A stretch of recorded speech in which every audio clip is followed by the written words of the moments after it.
జరగనున్న నేపథ్యంలో ఏం ఇండికేషన్ ఇస్తున్నారు కార్యకర్తల్లో ఇటు కార్పొరేటర్గా పోటీ చేయడానికి ముందుకొచ్చేటువంటి వ్యక్తుల్లో అయోమయం ఉందా అంటే అవుననే సమాధానం వస్తుంది. ఇంతకీ టికెట్ ఎవరిస్తారు అనేటువంటి కోణంలో చర్చ జరుగుతుంది. ప్రస్తుతం మనం కరీంనగర్ అర్బన్ కార్పొరేషన్కి సంబంధించిన డీసీసీ కార్యాలయం దగ్గర ఉన్నాము. దీనిలో భాగంగా ఇప్పటికే దరఖాస్తులు ఇస్తున్నటువంటి పరిస్థితి.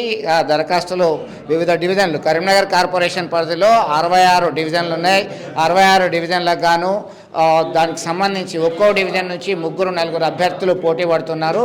నిన్న కరీంనగర్ లోక్సభ పరిధిలో సైతం ఒక బలమైన చర్చ జరిగినటువంటి నేపథ్యంలో అసలు ఎవరు టికెట్ ఇస్తారు, ఎందుకంటే కొన్ని పార్టీల్లో ప్రజాస్వామ్యబద్ధంగా ఏ రాజకీయ పార్టీలో ఉన్నప్పటికీ ఇతర పార్టీలకి చేరడం అనేది చాలా సహజము.